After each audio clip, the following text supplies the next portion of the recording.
Hey, my name is Victoria Mendoza. I am a certified lactation educator, but most importantly, I am a low milk supply mama myself, which means if you are as well, I have walked a marathon in your shoes.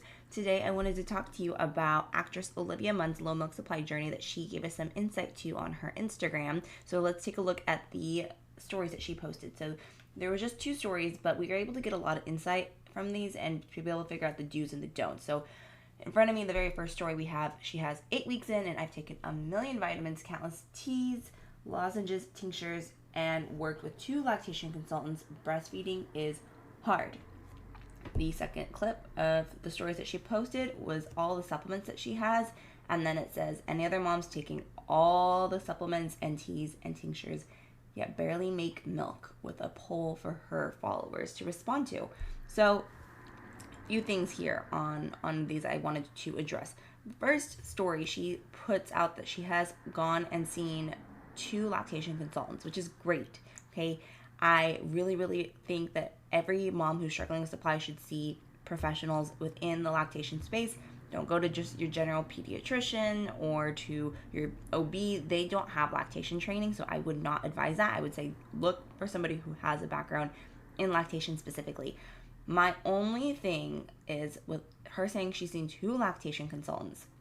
There's a variety of lactation professionals out there, right? There is an IBCLC, there's a CLC, there's a CLE. There's all these different letters that come after somebody's name that indicates that they have had some type of lactation training, and they all have different standards, and it's all different in terms of the criteria they have to meet in order to be able to get that designation. Well, 2 lactation consultants doesn't tell me anything about who she has worked with, but to be frank, I couldn't care less about the letters after somebody's name as long as they have lactation training, but they have specialized education within low milk supply.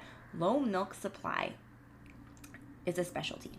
Okay, low milk supply is not something that is taught to even the gold standard of lactation professionals, which is an IBCLC, an International Board Certified Lactation Consultant. That is considered the gold standard, but I've been through that training. And the amount of education and training that went into low milk supply is laughable at best, in terms of the depth of the amount of information that was covered. So I think it's great that she sought out not only as one, but she got a second opinion. Perfect. But my question is, did they know what they were doing? We don't know based off of this, and I hope they did. I hope they were able to guide her and give her the input that she needed. But unfortunately, we need to always just go into a low milk supply situation knowing that you may be working with somebody who can't actually help you. I saw 5 lactation consultants myself, all IBCLCs.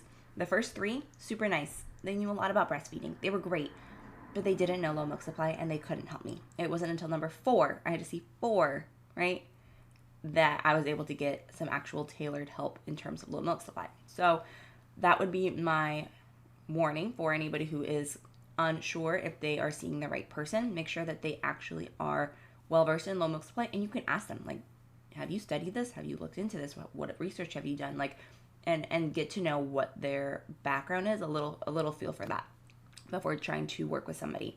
So that would be my big takeaway from that very first story.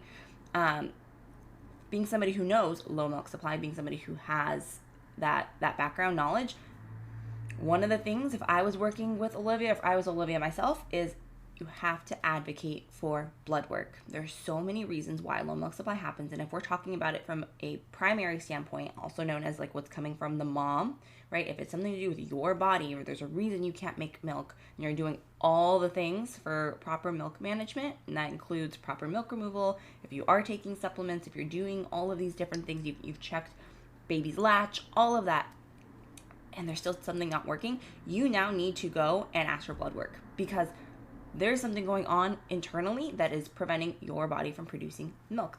The biological design is for us to be able to produce milk, and when something gets in the way of that, that is when we see that function not being able to do its job properly. So get blood work. If you are unsure if you have a low milk supply, or if you are unsure what could be causing your low milk supply, I do have a free resource that you can just go and grab. You just put in your email and I will send it to you. And it kind of breaks down not an exclusive and exhaustive list, but just the main things that can cause a low milk supply to help you further investigate those different topics. So go ahead and grab that. It'll be in the description below. So when it came to her second story, I noticed we got a lot of supplements. And I don't blame her because I did the same thing. But I am now a firm believer of using galactagogues, which are what those are known as. Galactagogues are the lactogenic herbs and supplements that take this supplement, drink this tea, eat this cookie. Like those are called galactagogues. Galacta meaning milk in the Greek root word. So she has a lot of galactagogues that she has, and I remember taking all the galactagogues I could at the time. I think you need to use them strategically. If you are just taking everything and anything, you're shooting an arrow in the dark, and that's where that blood work, those labs, will come in handy. Whatever you have that comes back that shows that there might be some sort of problem, you need to address that root problem, because that's probably why your supply is not going up or even remotely changing, right? So I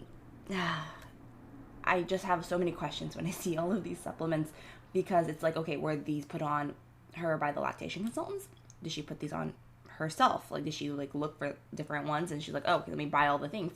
Because the thing is, there's a lot of contradiction in the supplements that I'm seeing here. So I'll touch the one that's most prevalent here. We see Legendary. That is the purple bottles. That's Legendary Milk is the brand. And they're a good brand. But one of the things is they're known for being fenugreek-free. Fenugreek is probably the most well-known galactagogue out there.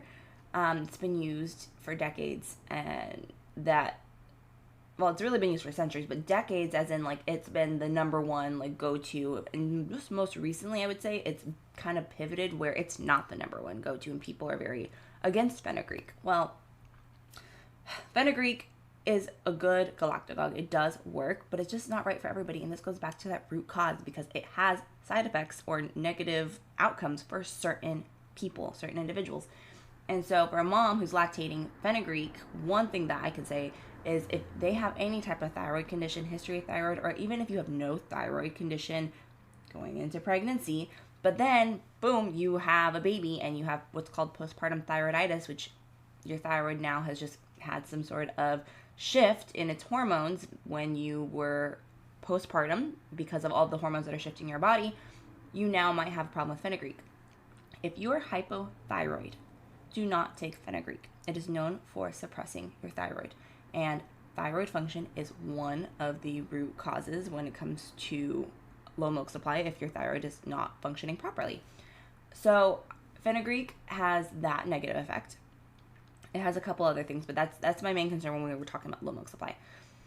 However, if we go to Legendary's website, we can see here that one of the other ones that they have in those supplements is moringa. Moringa is great for sensitizing insulin. However, there's been a study where it was done, I will say, on rats, not humans. Okay, so there was a study though where these rats were given large amounts of moringa. Well, it actually ended up suppressing their thyroid, very similar to what fenugreek is known for doing.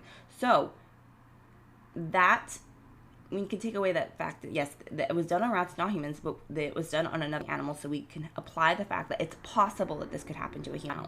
So now the question is, okay, is it different because it was done on a rat? Here's the thing. We don't know where that threshold is. If it's going to have the same effect on a human, the threshold is like, well, at what point does that end up being too much of a supplement? So because of that, anytime I see somebody who is working with low supply and has a possible thyroid, specifically hypothyroid issue, fenugreek, moringa, and lemon balm are the three herbs, the three galactagogues. I will not say that they should be taking. Like it's something that you should avoid if you are hypothyroid.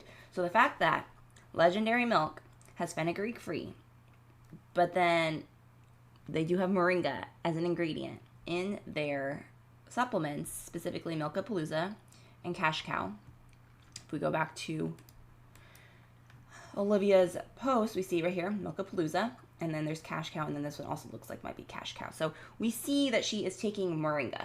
Okay, so if she has a thyroid issue, I would not recommend. either of those two products. Liquid Gold doesn't have moringa, so that one might be totally fine for her. But then the irony, right? This is just legendary milk. That's just these bottles right here, these purple ones. The irony is all of these other ones back here, Pink Stork, Alvita, and Earth Mama, those 3 brands are all fenugreek-based products. They have other ingredients for some of them, but I mean, fenugreek is in all of them. So for her to be taking fenugreek-free supplements and then to be taking other supplements that have fenugreek in them, it's like, well, why? To me, it seems like she's just taking anything and everything, like I said, that could be offered to her, or that maybe the lactation consultants recommended to her, when there's a lot of like lack of logic here. So that would be my biggest things that I've taken away from here. And it unfortunately seems like it's possible, without knowing everything that she's gone through, without knowing her whole backstory of her low milk supply journey. From what she is sharing here, I see a lot of contradiction. I see some possible red flags, and I see some things that could be done differently. And so I hope she's getting the help that she needs. And I just want this to be something that anybody who is struggling with a low milk supply can learn from, because, you know, low milk supply doesn't always get a lot of attention or, you know, even credit for being a real thing. It's real, I assure you.